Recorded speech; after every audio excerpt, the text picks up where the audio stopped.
Psych Up with Brian today. And today, what are we going to talk about? We're going to talk about deal structuring. So, I want you guys to, when you are structuring your cash flow creative financing deals, this is the formula I want you to write out. Okay, so how we structure these deals to figure out whether or not we have a deal or a good deal is we actually look first at what we think we're going to ask for. Okay, so we have to have a pretty good idea of what the house is worth. So if I think it's worth 200, now what am I normally going to do on my asking price? When I'm asking for our asking price, I'm going to bump it up probably 5 to 10%. So this is going to be, if I think a house is worth 200, I'm going to probably bump this to 219.9. If it doesn't show very well, maybe 2099. But I'm going to put our selling price here. Now, we just did an event over the last 3 days and we closed a bunch of deals. So who sent us deals? I got to give a huge shout out to Tom Holyfield. Tom, you sent us a whole bunch of leads and we called a bunch of them. And so Lynette's going to be calling you today and giving you all the follow-ups on these leads. But there's some good ones in here and there looks like some good possibilities.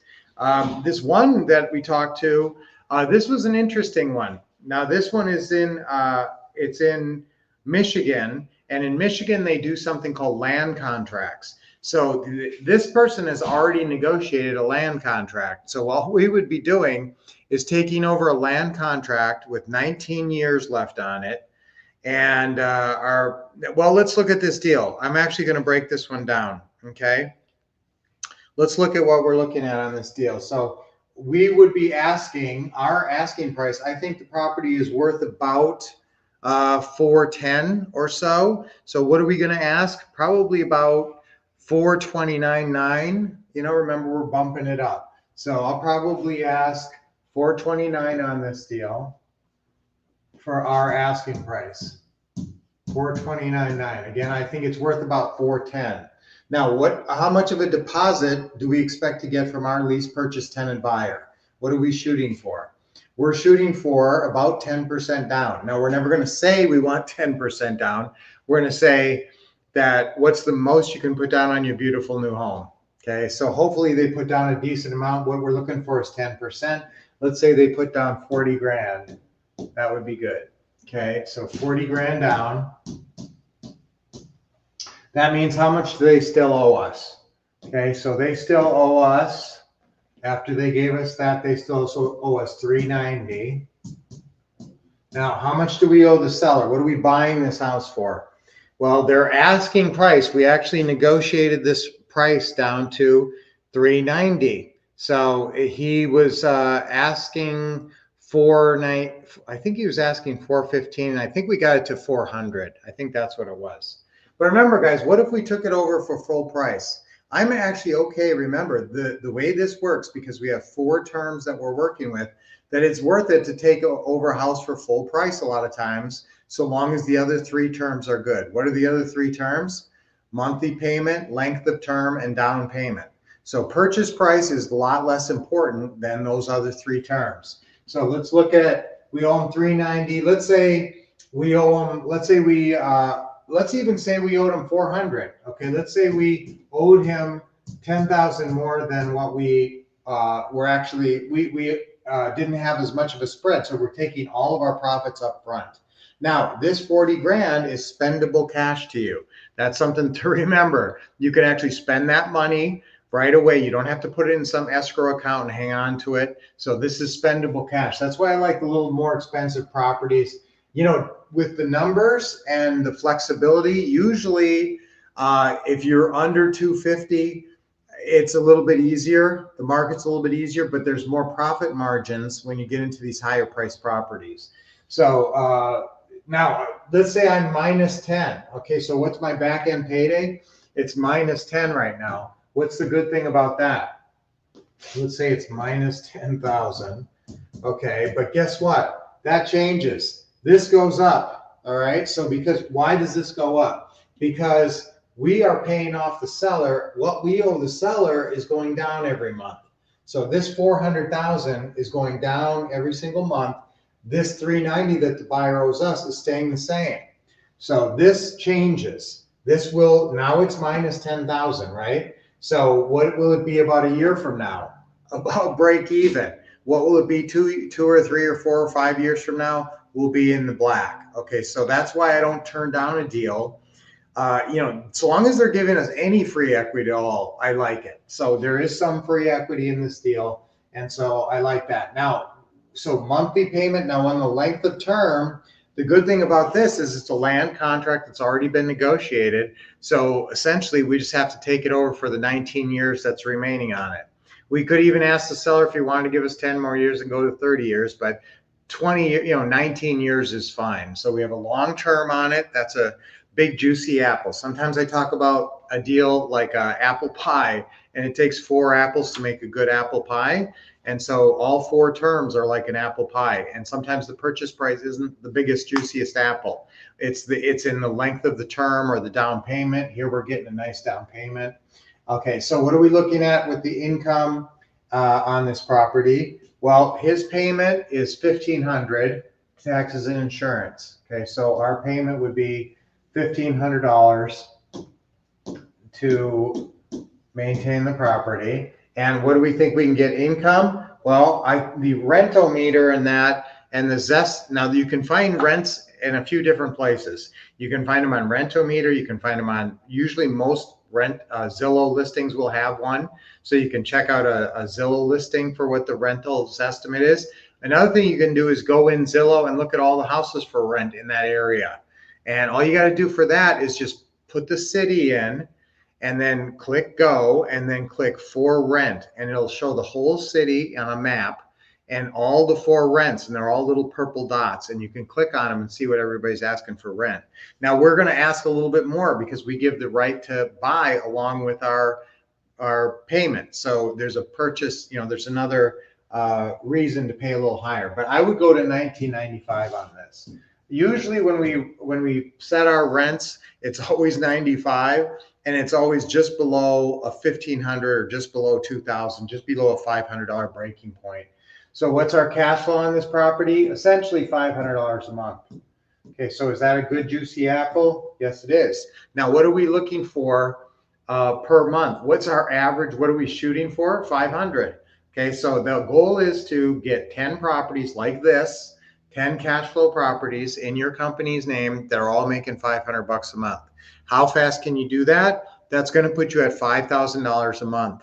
All right, so $5,000 a month passive income, and then quickly, once you get that set up, I want to get you to 10. Okay, so how many properties is that? 20. So what's your end goal in this whole world of financial freedom? It's to own 20 rentals. That's your end goal. If you own 20 rentals, you're going to be in great shape. You're going to have about $10,000 a month coming in, and you're going to be making good money. Caleb, great to see you. Good morning. Thanks for taking on your mentor professor role. Yeah. So guys, I want you to write this format out. I have a bunch of deals. I don't want to, they're pretty exciting. Here's another one I wanted to go over real quick. If you want to take a picture of this one, you can. I'm gonna go ahead and erase this one and write another one in here. This one, the property they owed $4. Now this was one of those that we're taken subject to. So we're asking, what do we always ask? We ask, will you sell for what you owe? If they owe about 85 to 90% of what the house is worth, and especially if the house is a little nicked up, I'm pretty aggressive. We're pretty aggressive about saying, will you sell for what you owe? Now you don't want to offend them. So, if they owe 150 on a perfect house that's worth 200, that's probably going to offend them. All right. So be careful with that. Don't stretch it too far, but we're pretty aggressive. 85, 90% for sure. We're asking, will you sell for what you owe? This was a will you sell for what you owe scenario. So they owed 185. Okay. So we're taking over the property for 185. Now we think this one has a lot of free equity in it. We think that the comps might be as high as 220 or 230. So I think it's a good property. Let's keep it to 229. All right. Let's list it at 229.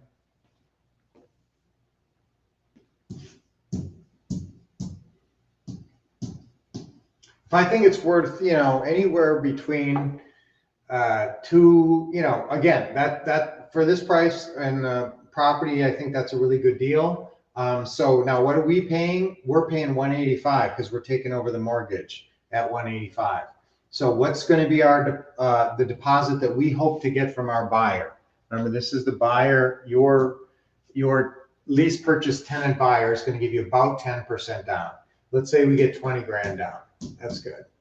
Okay, 20 grand down is a really nice cash infusion for your business. And so if you got 20,000 down on a 220 a property you think is worth anywhere from 210 to 230, you might list at about 229. Oops, 229.9. Shame on me, I missed my own 9. I always preach that. Don't forget that extra 9. That's $900. So 229.9. We're going to get 20,000 down on this. So how much does the buyer still owe us? They're still going to owe us 210. Now, what are we buying this property for? We're taking over the mortgage at 185. Okay, so that's a nice spread. That's a good back end payday. So remember, our back end payday is going to grow. Everybody wants a growing back end, right? Not really. All right, so what's our back end going in? Our back end going in is 25 grand. Okay, now that's only going to get better because again, this is going to go down. What the buyer owes us will stay the same, and what we owe the seller will go down because it's a mortgage. It's a mortgage for 185. Every payment that we send in will lower that equity. Will build our equity and lower that amount. Now, what's the payment on this one? It's 1180 PITI. That's a very good payment for this this value of property. Oops, 1180 is our payment. Remember, that's the goal, is you're just taking over their payment and you're going to make their payments moving forward. So it's 1180 PITI. And so what do we think we can get for this house? What's our rent comps? Our rentals estimate on this property is actually $1,650. So I'm probably gonna put this out there at either $1,695, or if I think it shows really well, I might even push it to like $1,795. Usually we always end our rents in 95. You know what? I'll be a little conservative. I'll say what gives me remember, we always want to have at least a $500 spread on this. So I would get a $500 spread with $1,695 would give me what I want. Okay, so let's not be greedy. Let's go for $1,695 on this one. Okay, and then what does that give us? That gives us a cash flow of $515, $515 a month. Okay, now remember, we do these events every 2 months. So you will have another shot to send us some leads in like 7 weeks, okay? So we love it. We work these leads like crazy. And Tom Holyfield, awesome job sending in leads. You send in a whole bunch, and we talk to a whole bunch of them. So Lynette's going to call you today and give you an update. But don't forget, guys, I want you to use this format to know exactly. I'm going to go ahead. Did you take a picture of this one? It's good to take pictures of sample deals just to get a good sense of what a deal's supposed to look like. Okay, this is a really good deal. This is a very typical deal, frankly, that, you know, we've got a nice house. We're getting a fairly good deal on it. Actually, we're getting a pretty good deal on the equity. Sometimes we pay full price, remember, but we're not paying full price on this one. We're just paying what they owe on the mortgage, taking over the mortgage. Now, could you afford to give them a couple thousand down or even 5,000 down? Sure. You've got a big spread, plus you're collecting this 20,000 up front, and that 5,000 that you give your seller can come out of that. All right. So there's a way that you can write the agreement. Take this down, guys. If you need to collect the non-refundable option deposit from your buyer in order to pay closing costs or to give your seller a down payment, just set the closing at 30 days. That should give you enough time to find somebody and collect their money. And write in on the contract on number 18 on the purchase and sales agreement. That's where you put the extra addendum. Right? Seller shall allow buyer access to property for showings prior to closing. Okay, write that again. Okay, so seller shall allow buyer access to property for showings prior to closing. Now, if they live in there, you're going to go do private showings, but a lot of times it's vacant. You're going to have it on a lockbox anyway, so it's not a big deal. You're going to show it. You're going to collect the non-refundable option deposit up front, and then you're going to have that money for your seller. Okay, so I'm going to go ahead and erase this, take a picture of this. I am now erasing this because I want you to take another picture and just print it off like a blank one. I know it's not exactly the perfect picture, but I want you to have, a blank one so you remember how to work these deals out.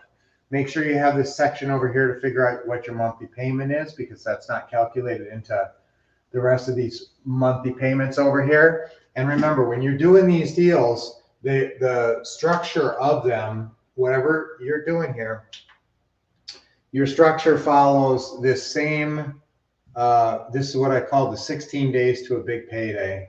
This is one of my favorite files I've showed you guys before. So this is where the seller closing call is made down here. The deal meeting happens hopefully the very next day. Okay, then you order the title and you do any inspections that you're going to do. A lot of times these houses are in perfect condition. You're not really doing much of an inspection. You get the title back and the person closes, get that seller in there to the attorney or title company within a week of first talking to them to sign the house over to you. That gives you a few days to do what we call a pretty house polish, and then you're going to stage it up. We're going to take pictures and you're going to post it on Zillow and Craigslist and everywhere else. That will generate buyer calls immediately. And if you get somebody with 20 grand right away, you're going to go meet them out at the house and do a private showing. But otherwise, you're going to send everybody to the big 1 hour open house that we love to do on Saturday. That's that Saturday. So guys, this is the whole deal, everything in the deal laid out. There's a lot more detail when you go to, there's a special form I want you to use called the, we call it different things, but the Creative Financing Step-by-Step Checklist. It's 1 page, it's 35 items to close this deal. So if you don't have that printed off, and that should be in every one of your file folders. This isn't all 35 steps. There's a little bit more detail, but this gives you a really good overview. And I want you guys closing deals. That's all, that's it. And now is a great time. Caleb, glad you're here. Glad you're chiming in. I always love to see you here. New homes in Kissimmee. What criteria filters do you use? Not sure what your question is there. Criteria or filters. When I'm looking for leads, I'm looking for sellers who are motivated, obviously. If they're a little bit late on their payments, that's always great. We'll actually look for pre-foreclosure leads. That's one of our filters that we look for. Again, we're looking for people. Another filter that we look for when we're doing searches for leads, if that's what you're asking, is we like to look for properties where they owe close to or more than what the property's worth. In the lead program that we use, which is a Real Flow knockoff, they actually have a term in there called upside down. So we will do searches. One of our favorite searches is upside down, vacant, and then you can actually set the interest rate on the mortgage. So we set it for under 5%. So that's a really hot lead. And then if you want to throw in, pre-foreclosure, vacant, upside down, if you have all those things and a low interest rate under 5. Okay, I don't know if you have a search program or not, or if you have a lead generating program, but if you do, that's a blazing hot cash flow lead.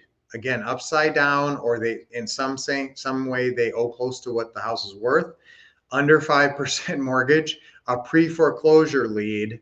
All those things make that lead super hot. Okay, and then so those are some of the criteria that we use. Thank you, Caleb. Good morning, Richard. Always great to see you. And guys, I don't know you're there if you don't comment. So I love it when you make a comment. 90 days closing. Guys, listen, if you need to collect the money from the buyer before you give it to the seller, your goal is to collect it right here at the 1 hour open house. Okay, so hopefully by the first time you talk to the seller, 2 weeks later, you're holding a big check for 15 or 20 grand. And so what you do is you set the closing for 30 days. 30 days is usually enough. Listen, if you can't sell this house in 2 weeks, you made a mistake. You know, sometimes it takes a little bit longer. It's a rural property or something funky like that. If it's really funky and you actually have concerns that it's going to move fast, maybe you put 60 days there into close if you have to collect the money first. But remember, a lot of these properties, you're just going to close right away as fast as you can, as soon as you get the title report back, especially if you're buying it for closing costs, because then you're not going to have, you know, a lot of other stuff to maintain. Milan, I saw that you had commented last week, and I thought you might send me leads. Are you the gentleman who was going to send me some leads in Cleveland? Somebody had mentioned that they were going to send me some leads in Cleveland, and I was interested in that. So Milan, if that's you, that'd be great. 1 hour open house.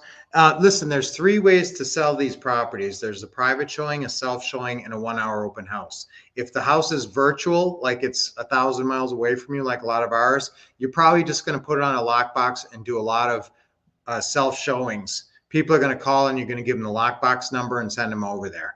So but if it's local, we'll put the house on a lockbox. We do the open house because then you have a big buyer's list. I mean, it doesn't take that much to do the 1 hour open house unless you don't know how to do it. I mean, we do have a whole system on it. You know, we actually used to sell this system called the 1 hour open house system for $14.97. I'd probably give it to you for, I don't know, $2.97. How's that? If you have a 1 hour open house going, and I know you need this system, it tells you everything, how to do it and set it up and all that. Maybe I'll talk about it on one of these sessions here. But that is one way. Yes, it's a little bit more involved and there are some expenses. You know, you're going to have cookies and you're going to give away prizes and stuff like that. But it definitely gets the house sold on the first weekend, and it gets a lot of people in the neighborhood to know who you are. So that's why I kind of like that 1 hour open house. I'll talk more about that. But guys, certainly you can do everything off self showings and private showings. You never have to do a 1 hour open house if you don't want to. Okay. Caleb is liking the training today. We need more Wolf Couple content on YouTube. Yes. More of me and Lynette in the field. Yeah, you know, we have a lot of videos. I should just get them up there. Hey, Tony. Awesome. Great to see you, buddy. Great. Always great to see Tony. Remember, guys, we are here live on Monday and Friday, but I missed this Monday because every 2 months we do a special event, and you can send in leads for those events. So if you did not send in leads for this last one, I got to give one last shout out to Tom Holyfield, who did an awesome job and sent us a bunch of leads and really helped us out a lot. We actually called a bunch of your leads live during the presentation, so that was very helpful. And so everybody else will have another shot at it. If you have some really blazing hot lead that you want me to look at, I'm pretty flexible. You know, the best email is support@thewolfcouple.com. And then just in the subject line, put Brian in caps to make sure that it's directed to me. We got a bunch of people getting emails, but support@thewolfcouple.com with Brian in caps in the subject line. I should get that. And so send me, I would look at leads. I hate to turn people down just because we don't have an event. And I do like helping you guys with your deals for sure. Also, if you look on our website, thewolfcouple.com, and you see any system that you think would help you, I will give you a bargain basement deal on it, just because we're all about helping people now, and we just want to help you guys. You know, if we cover our costs on a system, I'm pretty flexible, especially some of our, not our what to say and what to do system, because that's our core system, but we create a lot of other systems like the 1 hour open house, like how to hire an acquisitionist, how to, you know, hire and train an acquisition, all kind of different things. So if you see anything on the website you like, just let me know. Okay. So awesome. Great to see everybody today. Let's have an awesome day. What's our affirmation for today? I love doing deals. Okay. On 3 times on 3. Ready? 1, 2, 3. I love doing deals. I love doing deals. Oh yes. I love doing deals. Yeah. All right. Let's take 3 deep breaths in. Nice deep breath. Oh, I haven't taken really deep breaths yet this morning. Good. Oh, that's good. Okay, one more big one. Excellent. Okay, now remember, you know, use that deal structuring format to know whether you've got deals or not, and to try to lay them out for yourself. And also this cash flow timeline, very, very valuable training here too. So great to see everybody. Thank you, Richard, for the We're exploding with energy here. All right, I will see you guys on next Monday. Okay. You can always ask questions and stuff in the chat. I don't mind taking questions, but I'd love to see you guys. So everybody, thank you for showing up, and I will see you next time. Wow, did I go long this time or what? Sorry about that. All right, I will not go as long next time. We had a big training session today. So I'll see you guys on Monday. Until then, keep expecting success. Have an awesome weekend. Make a bunch of FSBO calls. And if anybody's in Cleveland, if Milan, you're in Cleveland, Milan, send me an email because I looked back and I couldn't find you on the messages. So specifically you, Milan, please send me an email at support@thewolfcouple.com so we can connect. I think you were my Cleveland source, but if it was somebody else, let me know. All right, guys. So I'll see you on Monday. Until then, keep expecting success, getting awesome training.